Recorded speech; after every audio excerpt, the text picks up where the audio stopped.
नमस्कार. आज आपण एक मराठी कथा बघणार आहोत. वृद्धांना स्वाभिमानाने जगायचं असेल तर ही दमदार युक्ती करून बघा. तर मग सुरुवात करूया. काय झालं आई? तुम्हाला काही हवंय का? स्वयंपाकघरात भांड्यात डोकावणाऱ्या मालतीजींना त्यांची सून स्वातीने विचारले. तेव्हा त्या आश्चर्याने म्हणाल्या, सुनबाई, मी अजून नाश्ता पण केला नाही, पण इथे सगळी भांडी रिकामी आहेत. मी चहा नाश्ता करायला स्वयंपाकात घरात आले होते, पण इथे काहीही ठेवलेले नाही. मालतीजींनी आश्चर्यचकित होऊन विचारलं. तेव्हा स्वाती म्हणाली, पण आई, आज 1 तारीख आहे. हे तुम्ही विसरत आहात. तुम्हाला घ्यायला मोठा भाऊ आणि वहिनी येतच असतील, म्हणून मला वाटलं की आज तुमचं जेवण तिथेच बनवलं असेल, म्हणूनच मी तुमचा नाश्ता बनवला नाही. आपल्या सुनेचे बोलणे ऐकून मालतीजी स्तब्ध झाल्या आणि आश्चर्याने आपल्या सुनेकडे पाहू लागल्या. मग निर्लज्जतेची हद्द ओलांडत स्वाती म्हणाली, माझ्याकडे एवढ्या आश्चर्याने का बघत आहात आई? तुमची आमच्या घरी राहण्याची वेळ संपली आहे. मी काही चुकीचे तर नाही बोलले ना? हे ऐकून मालतीजी म्हणाल्या, हे बघ सुनबाई, मोठ्या सुनेने मला हे सांगायला फोन केला होता की तिला 2 दिवसांसाठी माहेरी जायचं आहे, तर ती आता मला 2-3 दिवस तिच्याकडे नाही ठेवू शकत. हे ऐकून स्वाती चांगलीच थक्क झाली आणि म्हणाली, तुमच्या दोन्ही मुलांनी आणि सुनांनी मिळून ठरवलं होतं की आम्ही तुम्हाला एक महिना करून आमच्याकडे ठेवू. मग महिन्याच्या पहिल्याच दिवशी वहिनींना असं काय झालं, जे वहिनीला तिच्या माहेरी जावे लागले? असेही मला माहीत आहे की हे सर्व त्यांचे डावपेच आहेत, जेणेकरून ती आणखी 2 दिवस तुमच्यापासून मुक्त होऊ शकेल. ठीक आहे, जर तुम्ही 2 दिवसांपेक्षा जास्त दिवस इथे राहिलात तर तुम्ही पुढच्या महिन्याच्या 3 तारखेलाच इथे परत याल. मोठ्या वहिनीला हे तुम्हाला 2 दिवस जास्त ठेवावे लागेल, स्वाती स्पष्ट शब्दात म्हणाली. हे ऐकून मालतीजींचे डोळे अश्रूंनी भिजले. त्या शांतपणे त्यांच्या खोलीत परतल्या आणि त्यांचे पती सुंदरलालजी यांच्या फोटोसमोर जाऊन बसल्या. ऐकलत तुम्ही? काय म्हणाली तुमची धाकटी सून? आता मी या सगळ्या लोकांवर ओझे झालं आहे. एक जास्तीचा दिवसही हे लोक मला सहन करू शकत नाहीत. जर मोठा मुलगा मला न्यायला आला नाही तर धाकट्या सुनेने मला नाश्ता देण्यासाठी ही नकार दिला. इतकं सगळं ऐकून घेण्याआधी देव मला त्यांच्याजवळ का नाही बोलावून घेत? बोलता बोलता मालतीजी यांच्या डोळ्यातून अश्रूंच्या धारा वाहू लागल्या आणि मग काही वेळाने आपले अश्रू पुसत म्हणाल्या की आता मी तिच्याकडे जेवणही मागणार नाही. जर तिने स्वतःहून मला जेवण आणून दिले तरच मी जेवण करेन, नाहीतर मी उपाशीच राहीन, कारण माझ्याजवळ आता दुसरा काही पर्याय उरला नाही. असंही उपाशी राहून जास्तीत जास्त मी मरेन, या पलीकडे तर काही होणार नाही ना? इतका लाचार तर मालतीजी यांना त्यांचे पती गेल्यानंतरही वाटले नव्हते, जितकं त्यांना आज जाणवत होतं. त्यांना त्यांच्या मुलांच्या आणि सुनेच्या राजवटीत फसवणूक असल्याची भावना जाणवत होती. 2 तासानंतर लहान सुनेने मोलकरणीच्या हातून जेवण तर पाठवले, पण आता ते जेवण त्यांना भीक दिल्यासारखं वाटत होते. त्या विचार करू लागल्या की असं अपमानास्पद जेवण करण्यापेक्षा उपाशी पोटी मेलेलं किंवा विष पिऊन मेलेलं बरं. बसल्या बसल्या मालतीजी भूतकाळातील गोष्टी आठवू लागल्या. विचार करू लागल्या की मोठ्या मुलाच्या जन्मानंतर 2 वर्षांनी माझ्या दुसऱ्या मुलाचा जन्म झाला, तेव्हा सर्व लोक माझे खूप अभिनंदन करत होते. सगळे लोक सांगत होते की तू खूप भाग्यवान आहेस. 2 मुलांकडून खूप सेवा करून घेशील. तुझ्या म्हातारपणी हीच तुला सांभाळतील. ते माझे कौतुक करून थकत नव्हते. पण आता काय झालं? माझं आयुष्य तर नरकापेक्षाही कमी राहिलेलं नाही. जोपर्यंत हे जिवंत होते तोपर्यंत माझी मुले आमच्या प्रत्येक गोष्टी ऐकत होते. दोन्ही सुनांपैकी एकीची हिंमत नव्हती उलट काही बोलण्याची. एक एक काम मला विचारून करायच्या. पण हे जाताच दोन्ही मुलांनी आणि सुनांनी मला न विचारता माझ्या खाण्यापिण्याची आणि माझ्या राहण्याची सुद्धा वाटणी करून घेतली. एकदाही मला विचारण्याचा प्रयत्न केला नाही की माझी इच्छा काय आहे. या लोकांनी त्यांच्या सोयीनुसार माझ्या राहण्याची आणि जेवणाची व्यवस्था केली. अरे, म्हातारी झाली म्हणून काय झालं? शेवटी मी त्यांची आईच आहे ना. भिकारी सारखी अवस्था करून ठेवली आहे माझी या लोकांनी. मालतीजी आपल्या दिवंगत पतीच्या फोटोकडे पाहून डोळ्यातील अश्रू रोखू शकल्या नाहीत. सुंदरलालजी आणि मालतीजी यांनी आपल्या 2 मुलांचे संगोपन करण्यासाठी खूप संघर्ष केला होता. त्या दोघांनी मुलांच्या संगोपनात कोणतीही कसर सोडली नाही.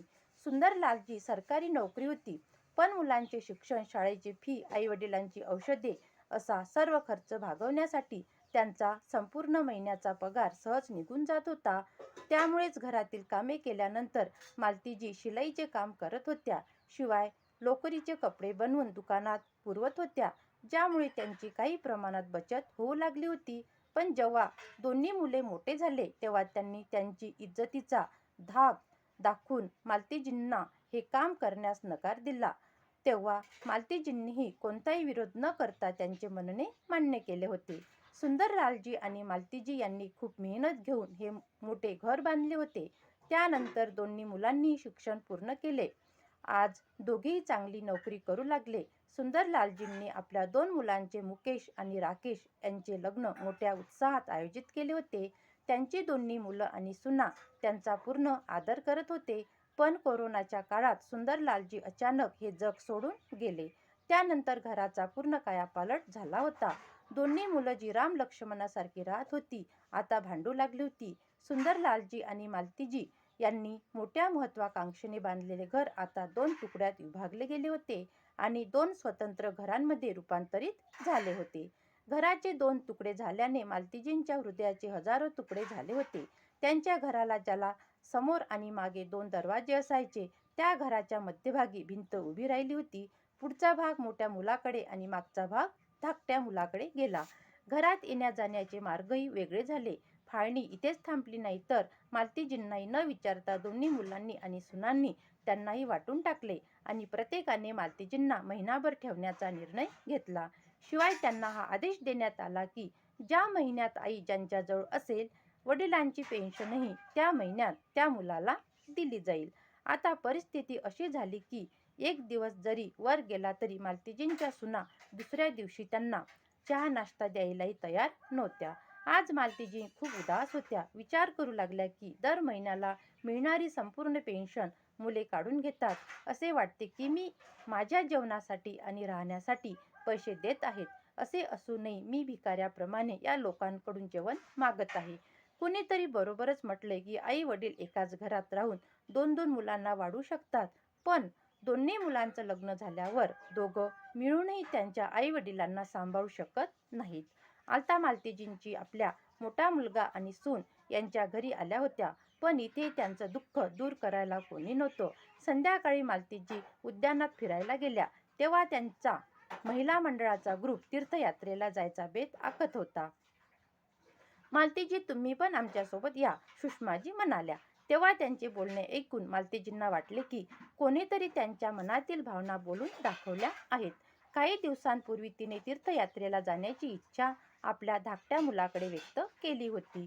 तेव्हा खूप खर्च येईल असे म्हणत त्यांच्या धाकट्या मुलाने त्यांच्या यात्रेचा विषय पुढे ढकलला होता. जड अंतकरणाने त्यांनी जाण्याचा कार्यक्रम रद्द केला होता. पण यावेळी महिला मंडळाचा कार्यक्रम तयार होत असताना पाहून मालतीजी स्वतःला रोखू शकल्या नाहीत आणि त्या त्यांच्या मैत्रिणीला म्हणाल्या, सुषमा, अनेक वर्षापासून मलाही तीर्थयात्रेला जायचे होते, पण कधी संधी मिळाली नाही. मी माझा मोठा मुलगा मुकेशशी याबद्दल बोलेन आणि नंतर तुम्हाला सांगेन. पण घरी येऊन आपल्या मुलाशी बोलल्यावर मोठ्या मुलाकडून जे उत्तर त्यांना मिळाले त्याची त्यांनी कल्पनाही केली नव्हती. आई, तू किती फालतू खर्च करतेस. किती फालतू आयडिया आहे तुझ्या मैत्रिणीची. या वयात घरी राहून भजन कीर्तन करायचे. देव तर प्रत्येक कणाकणात असतो. मग त्याला जागोजागी जाऊन शोधण्यात काय अर्थ आहे. मालतीजींना समजू शकले नाही की त्याच्या मुलाने तिला असे उत्तर कसे दिले. त्या विचार करू लागल्या की तो मुकेशच होता, जो येता जाता तिच्याकडून कोणत्या ना कोणत्या बहाण्याने पैसे मागायचा. पण सर्व काही माहीत असूनही त्यांनी आपल्या मुलांवर कधीच बंधने लादली नाहीत. आणि आज जेव्हा त्यांनी त्यांच्याकडून काही पैसे मागण्याचा प्रयत्न केला तेव्हा तो निरर्थक बहाणा करत होता. मालतीजींनी मुकेशच्या बोलण्याला काहीच उत्तर दिले नाही. त्या गप्प राहून तिथून निघून गेल्या. दुसऱ्या दिवशी सकाळी मालतीजी मंदिरात गेल्या तेव्हा त्यांच्या मैत्रिणी सुषमाही मंदिरात आली होती. मालतीजींना पाहून ती म्हणाली, "अरे मालती, तू आम्हा सर्वांसोबत तीर्थयात्रेच्या प्रवासात येत आहेस ना?" यावर मालतीजी थोडीशी खजील झाली आणि मग आपलं दुःख लपवत ती मंद हसत म्हणाली, "अरे नाही सुषमा, यावेळी काही महत्त्वाचं काम आले आहे आणि माझा मुलगा आणि सून यांचाही कुठेतरी जाण्याचा प्लॅन आहे. यामुळे मी जाऊ शकणार नाही. पुढच्या वेळी नक्की जाईन." "अरे मालती, तुझ्याकडे नेहमी काही ना काही कारण असतात. कधी सून आणि मुलाला कुठेतरी बाहेर जायचे असते, तर कधी पाहुणे घरी येतात. स्पष्टपणे का नाही सांगत की तुला आमच्यासोबत फिरायला आवडत नाही ते?" तिच्या मैत्रिणीचे हे बोलणे ऐकून मालतीजी दुःखी झाल्या आणि इच्छा नसतानाही त्यांनी त्यांच्या मैत्रिणीला त्यांच्या मजबुरीबद्दल सांगितले आणि मग त्या उदास होऊन म्हणाल्या की माझ्या सगळ्या मैत्रिणींना वाटतं की मी बहाणा करते सगळ्यांसोबत न जाण्याचा, पण आता त्यांना कोण समजवणार की मलाही वाटतं, माझ्याही काही इच्छा आहेत. आता मला प्रश्न पडतो की माझी ही इच्छा या जन्मी तरी पूर्ण होईल की नाही.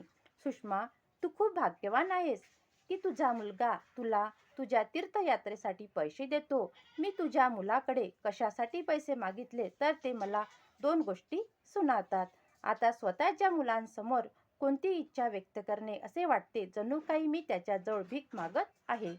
मालती, मुलगा आणि सून यांच्या बाबतीत माझे नशीबही तुझ्यासारखेच आहे. पूर्वी लहान मोठ्या खर्चासाठीही मला माझ्या सून आणि मुलांवर अवलंबून राहावे लागत होते, पण नंतर मला वाटू लागलं की जोपर्यंत मी माझी जबाबदारी सांभाळू शकते तोपर्यंत मी माझ्या मुलांवर अवलंबून का राहावं? मी माझ्या इच्छा पूर्ण करण्यासाठी त्यांच्याकडे भीक का मागू? आणि आज बघ, मी माझ्या मनाची मालकीण आहे. आपल्या मैत्रिणीचे बोलणे ऐकून मालतीजी म्हणाल्या, "पण तू तर कुठे नोकरी करतही नाहीस." यावर सुषमाने हसतच उत्तर दिले, "अरे नाही, माझ्या स्वयंपाकाचा छंदच माझ्यासाठी वरदान ठरला. मी फक्त माझ्या छंदाला ओळख दिली आणि जेव्हा मी मोबाईलवर यूट्यूब चालवायला शिकले तेव्हा माझ्यासारख्या अनेक वयोवृद्ध महिला स्वतःचे यूट्यूब चॅनल चालवून स्वतःच्या पायावर उभ्या असल्याचे पाहिले. मला त्यांच्याकडून खूप प्रेरणा मिळाली आणि मी माझ्या नातवांच्या मदतीने एक यूट्यूब चॅनल देखील उघडले आणि आज मी स्वावलंबी आहे." बोलता बोलता सुषमा म्हणाल्या, "अच्छा, तर मी आता निघते. खूप उशीर झालाय. संध्याकाळी उद्यानात भेटूया." सुषमाचे बोलणे ऐकून मालतीजी आश्चर्यचकित झाल्या आणि घरी आल्यावर विचार करू लागल्या की मी पण दिवसभर रिकामीच बसून राहते. मलाही असे काहीतरी करायचे आहे जे मला या वयात व्यस्त आणि स्वावलंबी ठेवेल. पण मला माहीत आहे की या कामात ना माझी मुलं मला साथ देतील ना माझ्या सुना, आणि सून तर माझ्या नातवंडांना सुद्धा माझ्याजवळ येऊ देत नाही. मग त्या काही वेळा विचारात बसल्या. मग अचानक त्यांच्या मनात एक विचार आला की नशीबही तेव्हाच साथ देते जेव्हा एखादी व्यक्ती प्रयत्न करते. तेव्हा विचार करत असताना अचानक त्यांचे डोळे चमकतात आणि त्यांच्या ओठावर हसू येते. यावेळी त्यांनी मैत्रीण सुषमाला फोन केला आणि काही वेळातच तिला भेटण्यासाठी तिथे पोहोचल्या. मैत्रिणीजवळ बसताच त्या म्हणाल्या, "सुषमा, तुला तर माहीत आहे की वर्षापूर्वी मी शिलाईचे काम करत होती. शिवाय लोकरपासून कपडे विणून दुकानात विकत होती, ज्यातून मला काही पैसे देखील मिळायचे. पण माझ्या मुलांनी नकार दिल्यावर मी ते काम करणे सोडून दिले. पण आता मला माझी चूक कळत आहे. तुला पाहून मला ही खात्री पटली आहे की माणसांनी इच्छा असेल तर कोणत्याही वयात नवीन सुरुवात करू शकतो. मलाही तुझ्याकडून प्रेरणा मिळाली आहे. मला हे माझे स्वतःचे यूट्यूब चॅनल उघडायचे आहे, ज्यामध्ये मला शिवणकाम शिकवणे आणि स्वेटरपासून नवीन नवीन डिझाईन बनवणे असे विविध गोष्टी शिकवायच्या आहेत. मला याचा अनुभव आहे, पण व्हिडिओ बनवण्याशी संबंधित ज्ञान आणि उपकरणे नाहीत. या कामातून तू मला मदत करत राहशील का?" मालतीचे बोलणे ऐकून सुषमा हसतच म्हणाली, "अरे, यात विचारण्यासारखे काय आहे? हे काम तू आजपासूनच, मी तर म्हणते आत्तापासूनच सुरू कर. माझ्याकडे चांगल्या दर्जाच्या मोबाईलपासून रिंग लाईटपर्यंत सर्व उपकरणे उपलब्ध आहेत. तुझे चॅनल उघडण्यापासून ते व्हिडिओ अपलोड करण्यापर्यंतच्या सर्व कामामध्ये मी तुला मदत करेन." मग काय, मालती जी दुसऱ्या दिवशी सकाळीच त्यांची मैत्रीण सुषमा यांच्या घरी पोहोचल्या. थोड्याच वेळात सुषमाने यूट्यूब चॅनल बनवून दिले आणि मग व्हिडिओ बनविण्याची तयारी सुरू केली. सुरुवातीला कॅमेरा समोर येऊन बोलायला त्यांना थोडं वेगळं आणि विचित्र वाटत होतं, पण त्यांनी हार मानली नाही. जसा तसा व्हिडिओ बनवला आणि यूट्यूबवर अपलोड केला. पण त्या नाराज झाल्या, कारण त्यांना बनवलेल्या व्हिडिओला फक्त 15 ते 20 लोकांनीच पाहिले. त्या रोज सकाळी सुषमा यांच्याकडे येऊन व्हिडिओ बनवून यूट्यूबवर अपलोड करू लागल्या. पण खूपच कमी लोक त्यांचा व्हिडिओ पाहत होते. भरपूर मेहनत करूनही त्यांना चांगला प्रतिसाद मिळत नव्हता. शेवटी त्या हिंमत हारून घरी बसल्या. कदाचित यातच आता सर्व काही आहे असे मानून त्यांनी आहे त्या परिस्थितीला स्वीकार करण्याचा निर्णय घेतला. पण त्यानंतर एका आठवड्यानंतर मालतीजी यांना सुषमाजी यांचा फोन आला आणि त्यांनी मालतीजी यांना जे काही सांगितले ते ऐकून मालतीचा विश्वासच बसेना. त्याला त्यांच्या आनंदाला पारावार उरला नाही. सुषमाजी यांनी सांगितले की मालतीजी यांचा एक व्हिडिओ व्हायरल झाला आहे, ज्याला आतापर्यंत 25 लाख लोकांनी पाहिला आहे. आज मालतीजी यांना एक नवीन आशेचा किरण दिसू लागला होता. त्यांच्या मनात जगण्याची एक नवीन उमेद निर्माण झाली होती. त्यांच्यातील आत्मविश्वास आता वाढला होता आणि त्यांनी पुन्हा जोमाने आत्मविश्वासाने व्हिडिओ बनविण्यास सुरुवात केली. आणि मग त्यानंतर त्यांचा एकामागून एक व्हिडिओ व्हायरल होत गेला. आता त्यांना त्यांची इच्छा पूर्ण करण्याची वेळोवेळी संधी मिळत होती. शिवाय स्वतःच्या कामाला, मेहनतीला एक नवीन ओळख ही मिळाली. 2 महिन्याच्या आतच त्यांच्याकडे त्यांची पहिली पेमेंट आली. आतापर्यंत त्या व्हिडिओ बनविण्याच्या पासून व्हिडिओ एडिट करण्यापर्यंत सर्व गोष्टी स्वतः करू लागल्या होत्या. पहिले पेमेंट येताच त्यांनी सर्वात आधी स्वतःसाठी एक चांगला कॅमेरा असलेला मोबाईल आणि एक महत्त्वाचे साहित्य विकत घेतले. जेव्हा ते सामान घेऊन त्या त्यांच्या घरी पोहोचल्या आणि त्यांच्या खोलीत ठेवू लागल्या, तेव्हा त्यांची मोठी सून ज्योती हैराण होऊन कधी त्यांच्याकडे तर कधी सामानाकडे पाहू लागली. परंतु मालतीजी यांनी आपल्या सुनेची पर्वा न करता व्हिडिओ बनविण्यासाठी तयारी करू लागल्या. पण त्यांच्या सुनेला हे सर्व पाहून सर्व गोष्टी लक्षात आल्या होत्या. ज्योती मोठ्याने ओरडू लागली की, अच्छा, तर सकाळ संध्याकाळी याच कामासाठी तुम्ही बाहेर जात होत्या, तर हे सगळं सुरू करण्याआधी तुम्ही आम्हाला एकदाही विचारणे तुम्हाला गरजेचे वाटले नाही. मोठ्या सुनेचे बोलणे ऐकून मालतीजी यांना राग तर खूपच आला, पण त्यांनी या सगळ्या गोष्टींकडे दुर्लक्ष करत आपल्या खोलीचा दरवाजा बंद केला आणि व्हिडिओ बनवू लागल्या. तिकडे धाकटी सून जेव्हा तिच्या मैत्रिणीसोबत किटी पार्टीमध्ये गेली, तेव्हा तिच्या मैत्रिणी तिला सांगू लागल्या की, अरे स्वाती, तुझी सासू तर यूट्यूबवर खूप धमाल करत आहे. हे ऐकून स्वातीला आश्चर्य तर वाटलेच, पण सोबतच ती हैराणही झाली. पण जेव्हा तिच्या मैत्रिणींना स्वातीला तिच्या सासूचे व्हिडिओ दाखवले, तेव्हा तिच्या पायाखालची जमीनच सरकली.